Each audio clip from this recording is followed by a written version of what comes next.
Super star Mahesh Babu ఎన్ని super hit సినిమాలు చేసినప్పటికీ ఎప్పుడూ హిందీ వైపే చూడలేదు. ఎంతో మంది అగ్ర దర్శకులు, నిర్మాతలు హిందీలో చేయాలని కోట్లలో పారితోషికం ఇస్తామంటూ ఒత్తిడి తెచ్చినప్పటికీ ఆ అవకాశాలను సున్నితంగా తోసిపుచ్చాడు. ప్రస్తుతం రాజమౌళి దర్శకత్వంలో పాన్ వరల్డ్ సినిమా చేయబోతున్నాడు. దీనికి సంబంధించిన అన్ని ఏర్పాట్లు చకచకా జరిగిపోతున్నాయి.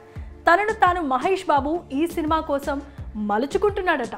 మహేష్ బాబు పుట్టినరోజుకు దీనికి సంబంధించిన వార్త అధికారికంగా వచ్చే అవకాశం ఉంది.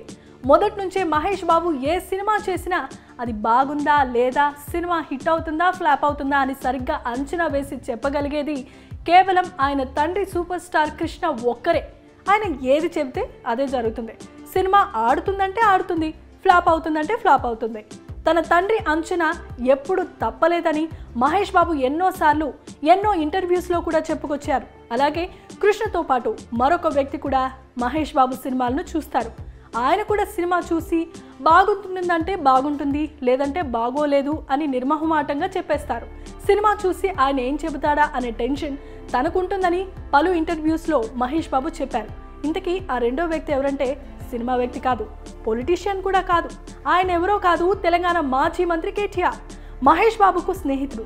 మహేష్ ప్రతి సినిమాను ఆయన చూసి బాగుందా లేదా అని చెప్పేస్తారు. అలాగే శ్రీను వైట్ల దర్శకత్వంలో చేసిన ఆగడు సినిమా చూసిన కేటీఆర్ వెంటనే ప్రిన్స్కు ఫోన్ చేసి ఇలాంటి చెత్త సినిమాలు చేయొద్దు, చేస్తే బాగోదు అని నేరుగానే వార్నింగ్ ఇచ్చారు. కేటీఆర్ సినిమా చూశారు అంటే ఖచ్చితంగా తాను తీవ్రమైన ఒత్తిడికి గురవుతారని, ఆగడు సినిమా చూసిన తర్వాత ఇటువంటి చెత్త సినిమాలు ఆపై అంటూ కేటీఆర్ వార్నింగ్ ఇచ్చారని మహేష్ బాబు చెప్పారు. తనకు కేటీఆర్ ఎంతో మంచి స్నేహితుడని చెప్పారు. తాజాగా అది ఇప్పుడు సామాజిక మాధ్యమాల్లో వైరల్ అవుతోంది.